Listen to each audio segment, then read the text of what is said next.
Yeah, let's try and start. So hi everyone, thanks for joining us. It was very short notice that Jag and I decided to do this, which is why it probably wasn't well publicized like we wanted it to. But we've only just recently met and we had an instant connection and decided, let's do this.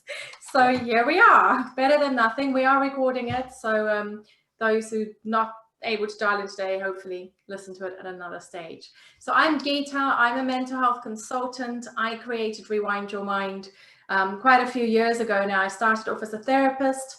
I ended up working in construction whilst working as a therapist, and then saw the absolute need for mental health help and support that's required in construction. And I decided to leave my construction job and rather become a mental health consultant with the skills I've learned as a therapist and help people on site with their mental health. So that's me. That's how I started. Over to you, Jag. Hi, so my name is Jag and I'm a health and safety consultant, and I've been specializing in the construction industry for 18 years now. I started off as a site manager, then worked my way up as a project manager for a main contractor, Mansell Construction Balfour Beatties, and subcontractors, working with subcontractors, and was a health and safety group advisor for 4 years as well. And for 1.5 years, I've been working for myself. And yeah, helping. I just really concerned that construction companies don't understand their responsibility, and really concerned that their workers aren't getting the best support that they need, and sometimes don't understand what they need to be doing legally as well. So that's what I'm making sure I'm putting out there for construction companies, that they are fully they fully understand what they need to be doing as a company. Brilliant, great. So we've decided to put together something for Construction Safety Week. So we've got a whole variety of things we're doing this week, and I want to just share my screen with you. Sorry if I'm looking away, I've got two screens. So I just want to share it so you know what is happening and what we are actually doing today. So first of all, this is just a little introduction with me and Jag, and let me just click on here. There we go. So this week, today, we're going to talk about mental health, welfare and well-being, and we are going to look at the causes of stress and pressure, and just generally what can cause a mental health problem and potentially move over to a mental health illness. On Tuesday, we're going to talk about plant and pedestrian safety, as well as signs and behaviors of poor mental health. Wednesday would be occupational health in construction and simple things you can implement with regards to, I guess, not just mental health, but also physical health on site. Thursday, working safely at height and looking at some shocking construction statistics. Friday, emergency preparedness, and this will be both for physical as well as mental health. And that was just basically key statistics that you can take away with you that you'll find throughout these sessions. So we'll be talking daily at 12 o'clock, just for half an hour, and just sort of give you a quick breakdown on all these topics. So I do hope you can join us every day until Friday. Anything you want to mention, Jag, before I start? You're on mute, sorry. They is really predominantly your specialized area, and I'll just kind of like be sharing my experience of that as being someone who's been in the industry for 18 years and had been on site, and really can really relate to a lot of what you're going to be sharing today. So looking forward to it. Okay, brilliant. So we're going to start off with the threatening factors. And when I say threatening factors, that is literally factors in your life, in your world, that can potentially cause excessive stress, burnout, chronic fatigue, or even a mental breakdown, a mental illness, or just a mental problem for the time being. And I think all of these factors are extremely important, especially now that we're going through this pandemic, a time that we went through lockdown as well. So I've highlighted the ones you'll see in a moment in color is mainly relevant to our pandemic situation this year. So first of all, looking at life changes. Now, getting married, getting divorced, all of that is actually quite stressful. But divorce and relationship breakdown, I mean, I've had 5 of my friends just during lockdown who split up, whether they got divorced or just had that relationship breakdown. And 5 in my small group is quite a lot. So I can only imagine how many people didn't quite make lockdown.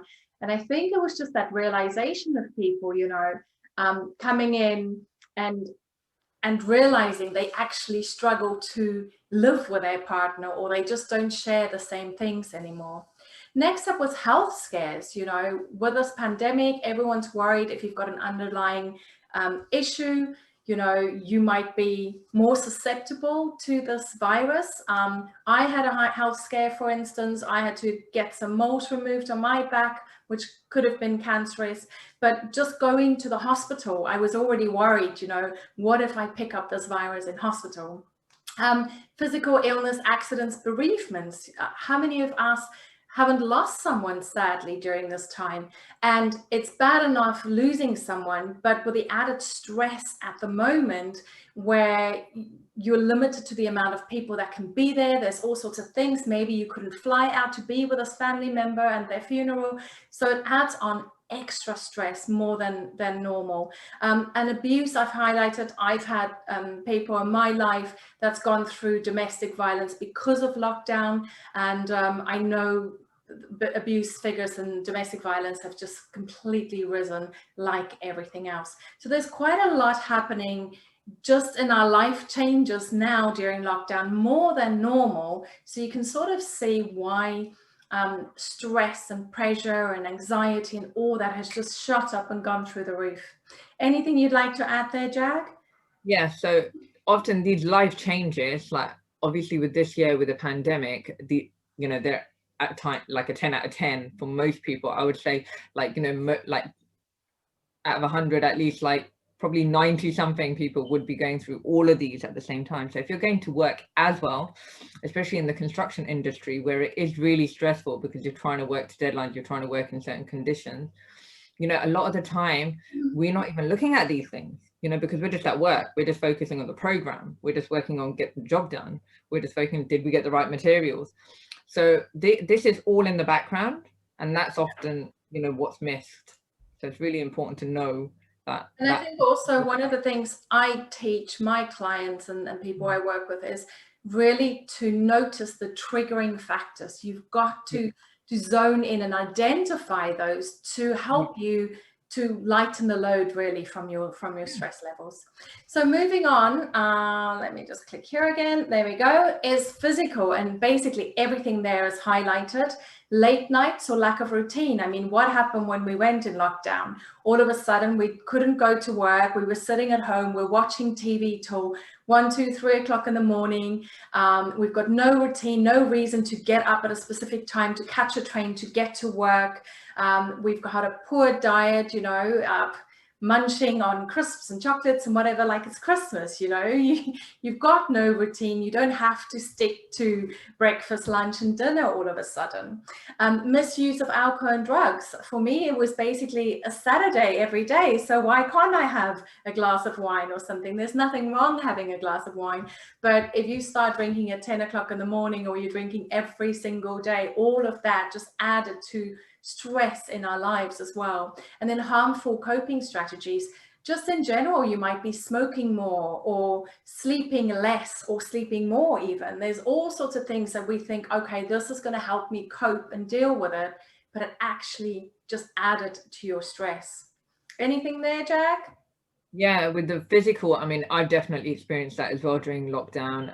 Like the whole family, really, we were all like out of a routine. We were all we didn't have to travel anymore, so we didn't have to wake up as early as we did. So my husband was working, but my work stopped for a little while. It's got homeschooling and all this other stress with your kids at home as well. So it's extra stress on your partner. So even if you are going to work, your partner's at home and trying to deal with homeschooling or things like that. So if you've got kids as well, it was just extra stress. And to be honest, all of these items, I can really resonate with them even before the pandemic, right? Because in construction, that it's quite normal for people not to sleep a lot, not have the greatest diet, misuse of alcohol and drugs every day. Oh, had such a stressful day. Let's go to the pub. Let's have a drink every day. Sorry, and I definitely became part of that cycle, that vicious cycle where I was using harmful coping strategies for a little while, and that's when I really had to kind of like like sort of just stop. And I was like, okay, this is not working now, because it all builds up eventually. You know, it does all build up eventually. The drinking gets too much, or you can't cope and you're smoking more and you're stressed. And, you know, there was a point where like that became the normal. Yeah. And my concern is a lot of the time, this is not concerned as a problem. It's just concerned as a normal way of being in construction. But actually, it's really harmful. And it does impact your family, impacts your work, impacts how you behave with other people. You know, and it does lead. Thinking just in construction alone, I mean, how often do you eat a bacon butty for breakfast? Your lunch is just food in the canteen, which normally doesn't have healthy, fresh food, fresh veggies and fruits and stuff. And then your dinner is a ready-made meal or a pub dinner, you know. So it's not really a good, nutritious diet, and all of that adds stress to your body. People who travel, you know, I know so many people who work on site and they're away from home Monday to Friday, so they're sharing with other people that they're working with. They haven't got a proper kitchen, so it's just takeout food. So I mean, there might be people who go home and it's not so bad, they do get a home cooked meal, but I know like the industry is full of people who travel and between Monday and Friday aren't at home, and they are having to eat in that way. Yeah. Exactly, it makes it so much harder. Looking at emotional, now there's a few on the list, but I've highlighted coping with uncertainty. If you just think about this whole pandemic, what is it? It is complete uncertainty. And there's two things that the human mind fears the absolute most, and it really doesn't know how to cope with these two fears.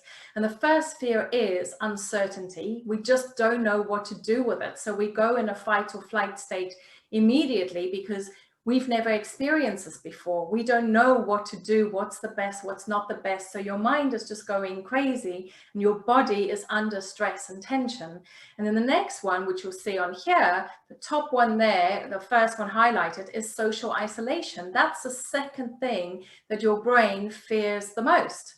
And these are two massive things that we had to try and cope with in the last 6 months. So you can basically, just looking at this list already, completely understand why mental health would be through the roof at the moment. You know, stresses, anxieties, depression, suicide, everything is just insane because of all these things we have to deal with.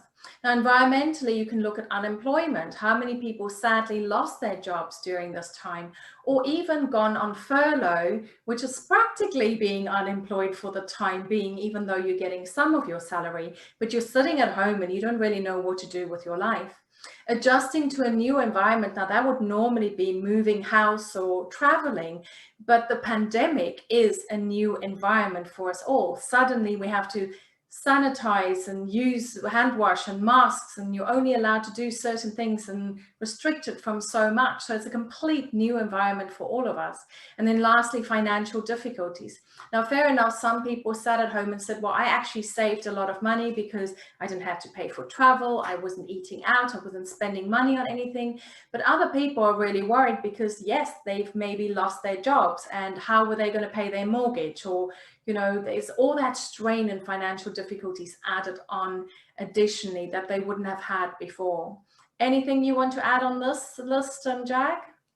Yeah, totally agree. Because like, if you can imagine the construction industry, like financially, like it's always been really constrained anyway. So there were just more constraints, and most people are self-employed. So the government wasn't offering that much for the self-employed people. There was so much stress during that time because nearly everyone in construction is self-employed. I'm a director of my company. I couldn't even furlough myself. I couldn't do any of those things. I was like, I'm just going to have to, you know, I've got to just try and ride out this wave.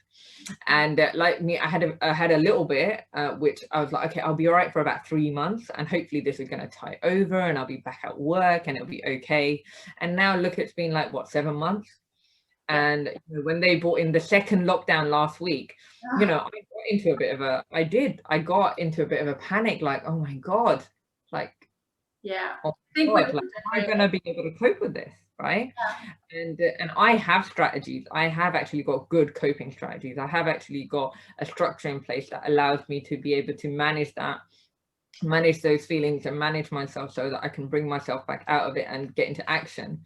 But there's so many people who don't have those, right? So many people who don't have those good coping strategies, and will go into depression, or will go into, oh my God, I don't know how to, like, am I letting down? You know, there's thoughts of like, you know, am I letting down my family? Like, can I provide for them? Can I do, you know, there's so many of those kind of thoughts that come in, like responsibility, and you feel that uncertainty of not knowing just means you can't even try and plan anything. Like, it's such a day-to-day, you're really and that's what's hard to deal with sometimes.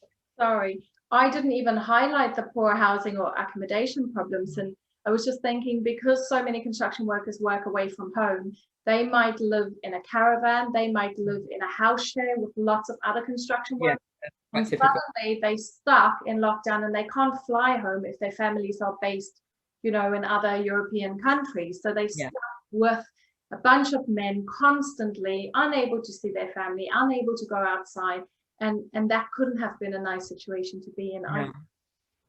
Okay, and then lastly, changes at work. Now, some people were lucky enough to find a new job during this time, but even starting a new job is quite stressful. You've got to learn everything, you've got to learn the people, you've got to learn the systems, all of that on top of what you've just gone through. Poor relationships with colleagues or managers. I know a lot of people feel like they weren't really connected with colleagues like they were before. Excuse me, working from home.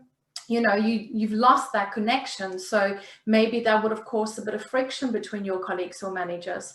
Job security. Are you going to lose your job? Is it still going to be there? Is it going to change? What is happening? We don't know. Work demands.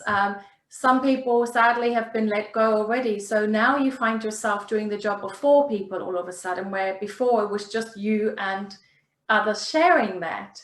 Lack of communication. How many people feel like their organization wasn't really communicating with them, or their managers wasn't really communicating? And that causes a lot of frustration and anxiety. Lack of support. Sorry, you were going to say? Yeah, I was going to, the lack of communication is quite a common problem anyway. Definitely. You know, just in general.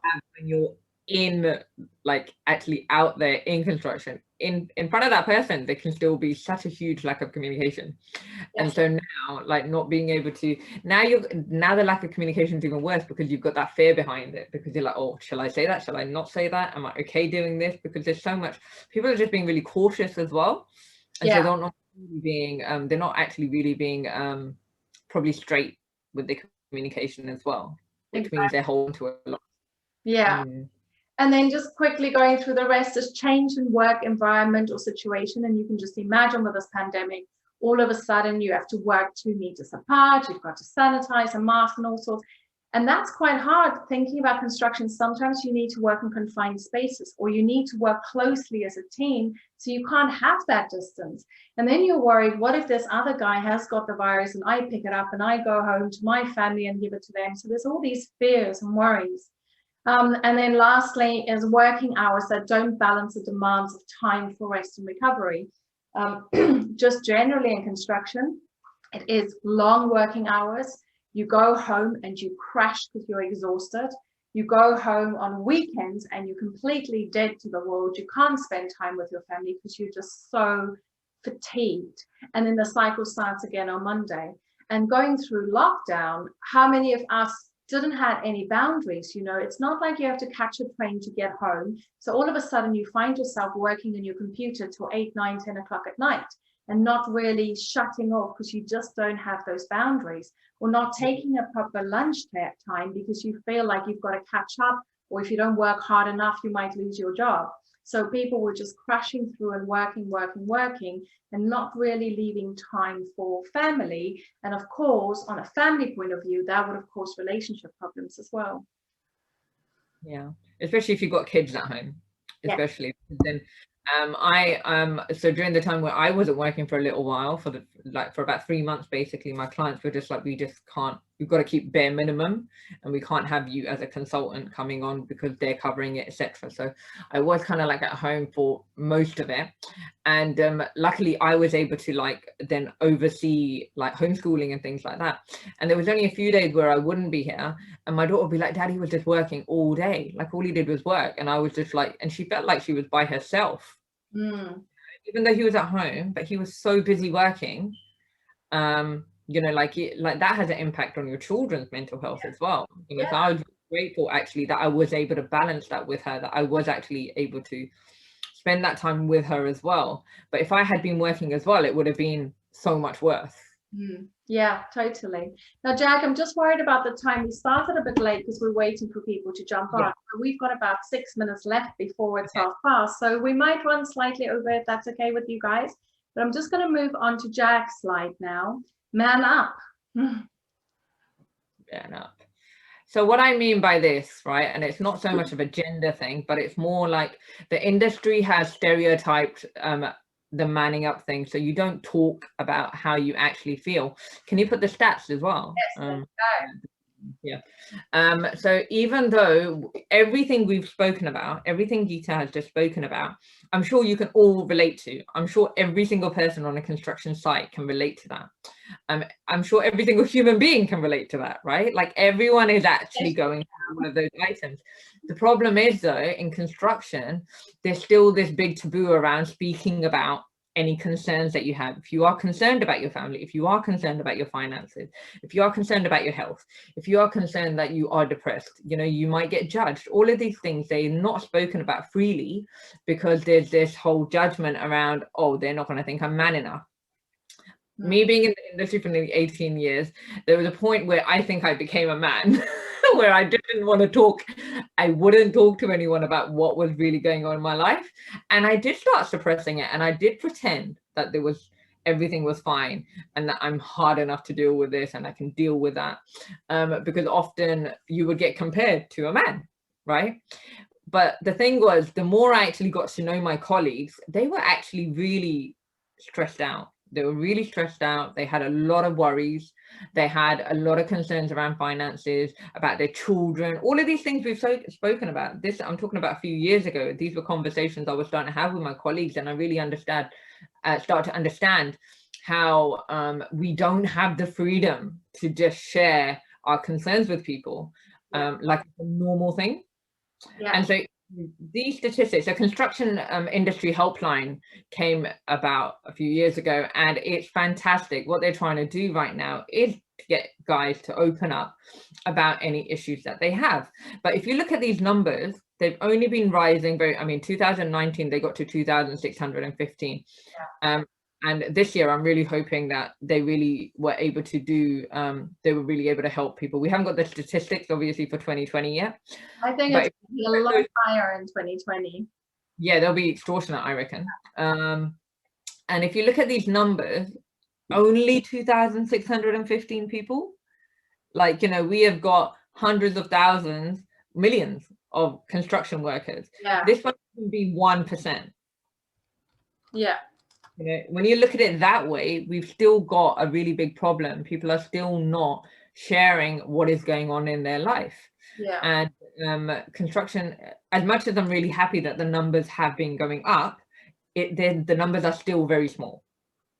You know, they're still, in comparison to the whole industry, which is is covering the whole industry, the whole of the UK. These numbers are still not high enough. There should be more people being able to use this facility. And when you see the next one here, so you had, when you look at the one on the right, on my right, we have the pie charts, and you can see that 785 out of those cases were mental and well-being. 1,621 cases were for physical well-being cases with the construction helplines. And often now, with the physical well-being, they will often then become mental well-being issues as well, because of loss of finances. There may be a loss of self-confidence. There may be breakdowns in the family. There may be, you know, it's going to have a knock-on effect, because again, most construction workers are self-employed.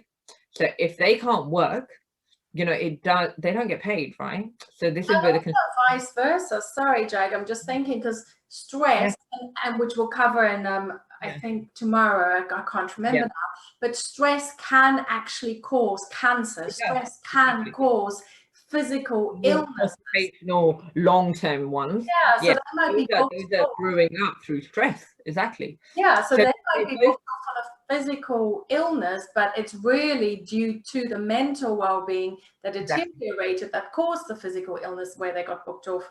So they just do go hand in hand, very much so. That was the reason why, you know what, that's why I said to you, let's do this together, because I can totally see that, you know, there's a relationship in both, like they are so interlinked. Whether it stems from mental well-being or whether it stems from physical well-being, either way there will be additional, like finance always gives you stress, right? You know, and then they've got death in the family and suicides, you know, the suicides, like those could have been prevented. Again, it's more of a culture of being able to speak to somebody, and so that needs to become more of a normal way of being as well. So when I say man up, it's like, you know, give up this title of needing to man up. Manning up now is actually being able to be straight about what's actually going on in your life, not pretending that I got it all under control. That's not what manning up is. And manning up, I mean, going into this and speaking up doesn't mean you're weak. It actually means you're strong because you're willing to talk about it and get it sorted. It means that you're willing to take some action on it. You're willing to take some responsibility for it. You're allowing others to be a contribution to you too, you know. And often people just think, I can't ask for help. That's the other thing, right? Where I definitely went through that when I was working as a manager, and then when I became a group advisor. You know, the more, it's almost like the more pressure you get, the more you're not allowed to ask for help, or you feel like you can't ask for it. It's not that you're not allowed to ask for help, but you feel like you can't ask for help. So these numbers, as much as I'm really happy that they've been growing every year, they're just not high enough. These numbers need to be a lot higher, because if they are higher, it's also worrying on the other hand, because why are they getting higher? You know, we're getting real data then. I guess what I'm trying to say is that we need real data. That we don't have real data at the moment. This is making it look like there's not a problem. That's my other concern, you know, because only 2,615 people asked for help out of millions of people. So I think, you know, ultimately, if you don't have data, you can't actually show. So this is, to me, still insufficient. Like, people are still not asking for that help. And then the more we know we need, the higher those numbers go, the more we can actually be able to help those people. Exactly. You can't help them if they don't. We've sort of reached the end of our session now. So just quickly, if anyone has any questions, I see one of the guys have already left us. He probably had to shoot. But if you have any questions, feel free to unmute yourself, ask us now. And there's our contact details as well, if you want to just jot that down or save it somewhere. I'll just give a couple of minutes if anyone's got questions. So you may have questions about people you work with, people you might be worried that they might be, you might know that they're going through some of these situations themselves, which I think most people, like we said, are pretty much going through most of those, especially the highlighted areas. I think we're all going through those. But then with the additional stress of being in construction, like, have you got any concerns there around how you should speak to them or how you could help them? Yeah, exactly. I think for me, the biggest thing is identifying your stresses. If you know where they're coming from, you can at least start doing something about it. But we'll cover that in a bit more depth throughout the week as we go through. It doesn't look like there's any more questions. I don't know if there's any in the chat box. Can you see anything in the chat box? No. No? Okay. I'm going to stop sharing my screen quickly. There we go. You might have a question during the week. Might have questions later. That's absolutely fine. Feel free to drop us an email and get in touch with us. And thank you so much for dialing in today. And hopefully we get to see you again tomorrow.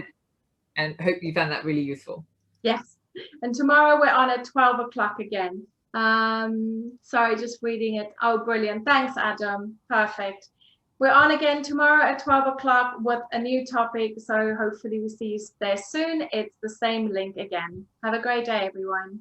Thank you. Enjoy the rest of your day. Bye. Bye.